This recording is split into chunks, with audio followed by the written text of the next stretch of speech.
ya, 24434. Ya, kalau ditanya berapa nomor koneksi dengan Allah, 24434. Subuh 2, zuhur 4, asar 4, maghrib 3, isya 4. 5 waktu kan? Baik. Di 5 waktu ini kita dijaga, diinginkan menjadi hamba yang baik, bahagia, nggak lekat dengan masalah, tuntas semua. Saking sayangnya Allah sama kita. Kalau nggak sayang nggak disuruh sholat. Itulah sebabnya ketika diperintahkan menunaikan waktu sholat, diberikanlah gambaran waktunya. Tapi yang jadi persoalan kita sekarang yang akan dibahas, di antara sekian waktu itu, ada waktu-waktu yang spesial. Ada waktu-waktu yang spesial. Dari mulai subuh ke isya itu, ada yang dispesialkan oleh Allah karena ada bonus berlipat di dalamnya. Waktu apakah itu? Mari kita bacakan dulu mulai dengan Quran surah kedua ayat 238. Paling kanan sebelah atas di mushaf standar. A'udzubillahi minasyaitonirrajim. Bismillahirrahmanirrahim. Mohon izin saya agak lambatkan sedikit ritmenya karena ini inti yang mau kita bahas. Tadi muqaddimah makanya saya percepat ya. Hafizu 'alas salawati was salatil wusta wa qumu lillahi qanitin. Hafizu. Kalau Bapak Ibu lihat mushaf terjemah, diterjemahkannya dengan jagalah. Jagalah itu ihfazu, hafidha yahfaz. Tapi kalau ada alif setelah ha, hafizu, itu berarti fi'il madhinya, past tense-nya, akar kata kerjanya hafadha, yuhafidhu. Alifnya mufa'alah, bermakna saling. Jadi mengartikannya begini, hafizu 'alas salawati. Hei, hendaklah kalian saling menjaga waktu sholat. Kalau saling itu sendirian atau banyakan? Banyakan. Jadi kalau bapak di rumah ada 5 orang, bapak, ibu, dan 3 orang anak, maka jangan sholat sendirian, Pak. Ingatkan anaknya, ingatkan istrinya. Istri bangun duluan, ingatkan suaminya. Makanya waktu sholat itu, maaf, jangan cuma disandarkan pada azan yang kita dengar di masjid, harus hafal. Bahkan nanti gini, di Quran surah keempat ayat 103 itu, di ujung ayatnya, itu ada penanda ciri standar orang beriman. Maaf, kita tanya dulu nih, kita beriman tidak hari ini? Halo, beriman? Hati-hati ya, karena kata Nabi ada yang subuh beriman, sorenya sudah kufur tuh. Ya, yusbihu mu'mina wa yumsi kafira. Hati-hati ya. Yuk, apa ciri orang beriman tuh? Iman itu konfirmasinya bisa didapatkan satu melalui suara adzan. Adzan itu sama dengan penanda waktu sholat. Tahu dari mana iman itu bisa dicek dengan suara adzan? Quran surah ke-8 Al-Anfal di ayat yang kedua. Innamal mu'minuna alladzina idza dzukirallahu wajilat qulubuhum. Sungguh insan beriman itu ciri standarnya bisa dilihat. Kalau disebutkan nama Allah, ada konfirmasi iman dalam hatinya. Jadi iman itu letaknya di kolbu. Nanti konfirmasinya lewat suara adzan, dipanggil, disebutkan nama Allah. Makanya disebutkan nama Allah 5 kali dalam sehari untuk mengecek iman ada nggak dari subuh sampai isya. Ya, Allahu Akbar, Allahu Akbar. Ada getaran di hati kita, sudah adzan. Nah, itulah iman. Itulah iman. Makanya orang yang punya iman dengan yang belum punya iman akan beda getarannya. Ini hanya dimiliki oleh orang yang punya iman saja. Yang belum punya iman nggak bisa, nggak punya itu. Allahu Akbar, Allahu Akbar. Surah apaan nih? Toanya kencang banget, ya. Tapi kalau orang beriman, Allahu Akbar, Allahu Akbar, ya Allah sudah adzan. Itu konfirmasi itu. Nah, nanti semakin tinggi imannya, bahkan ada yang orang sudah menunggu sebelum tiba waktunya.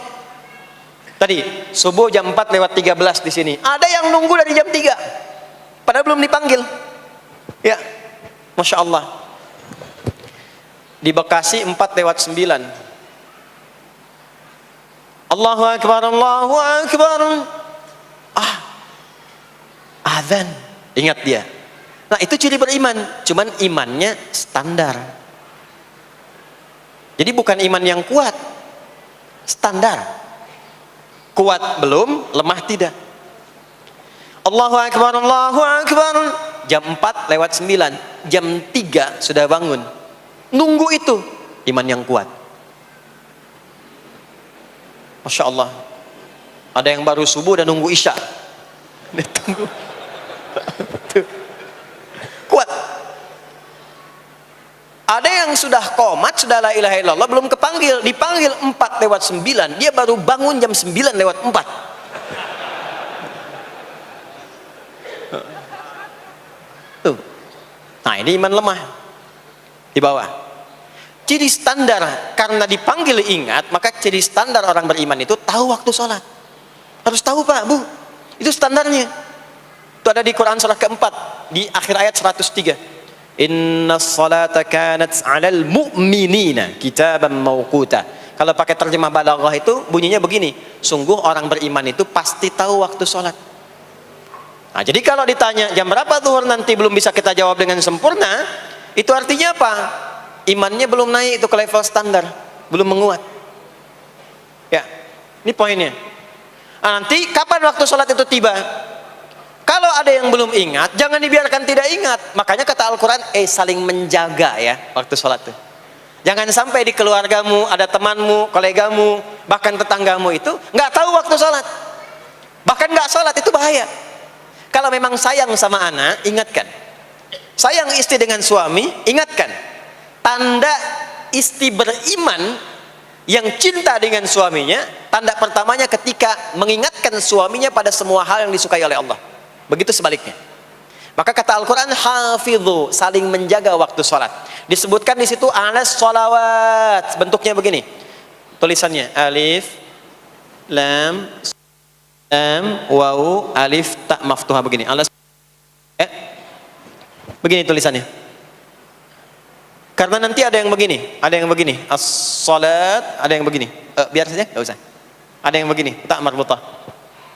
Seperti Al-Baqarah ayat 3, alladzina yu'minuna bil ghaibi wa yuqimunas shalah. Begini tulisannya. Ada yang begini. As-salat pakai alif, tak gini.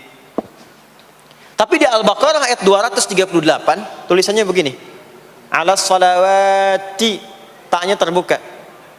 Secara singkat begini, secara singkat. Kalau tulisannya begini, maka yang dimaksud salat fardu.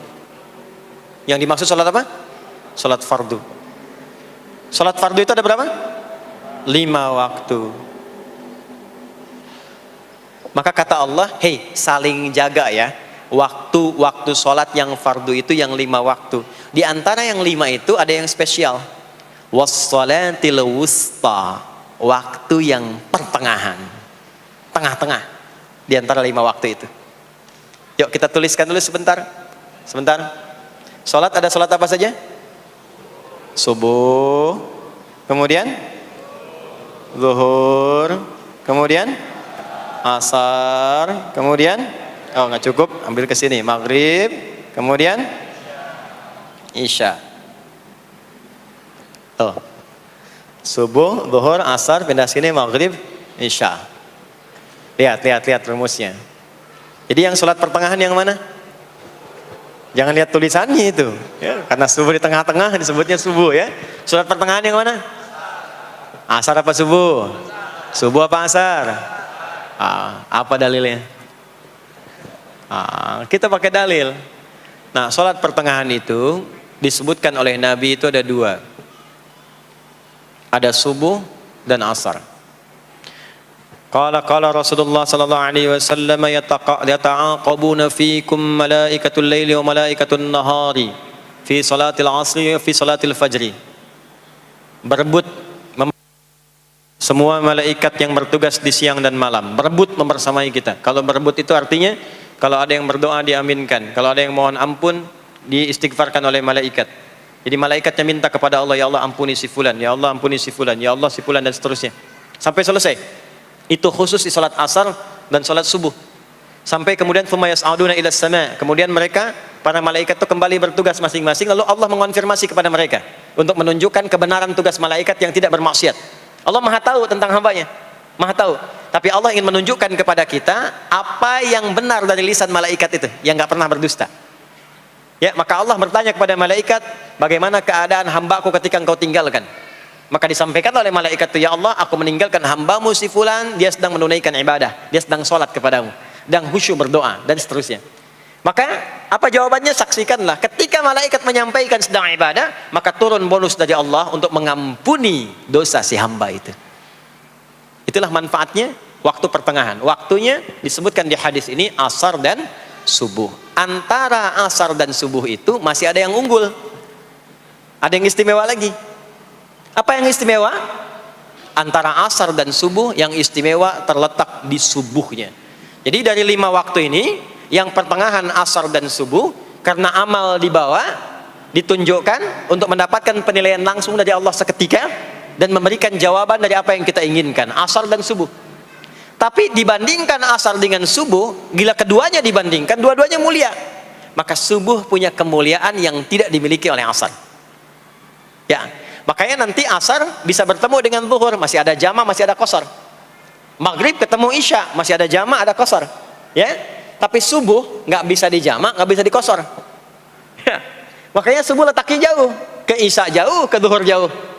Ya, saya mau jamaah, ya jama antara isya dengan subuh biar nanti bangunnya sekalian gitu, nggak bisa.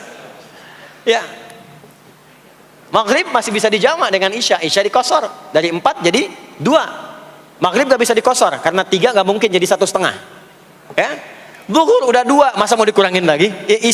Subuh udah 2, nggak mungkin dikurangi lagi. Maka dari itu subuh menyendiri sendiri.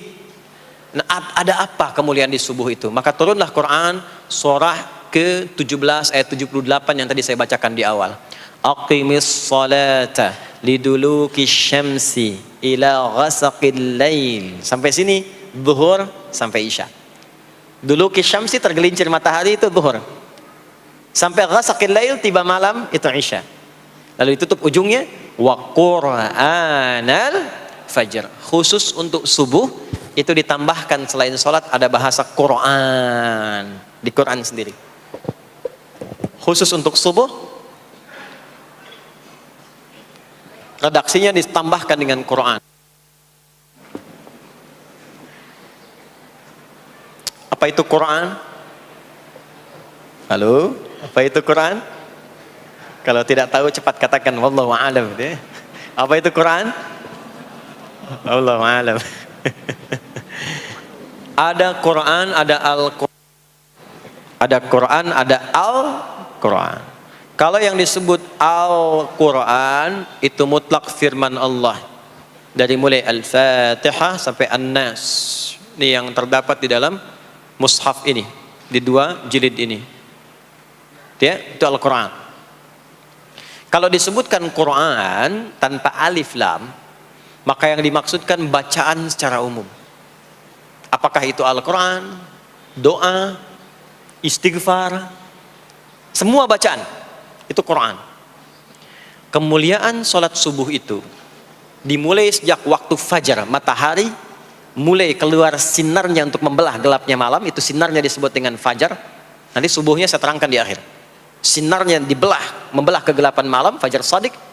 Maka pada saat itu bukan hanya sholatnya yang punya keistimewaan seperti sholat asar tadi, tapi semua bacaannya langsung dijawab seketika oleh Allah Subhanahu wa taala. Dipersaksikan oleh seluruh malaikat dan dijawab langsung oleh Allah Subhanahu wa taala. Jadi kalau Anda berdoa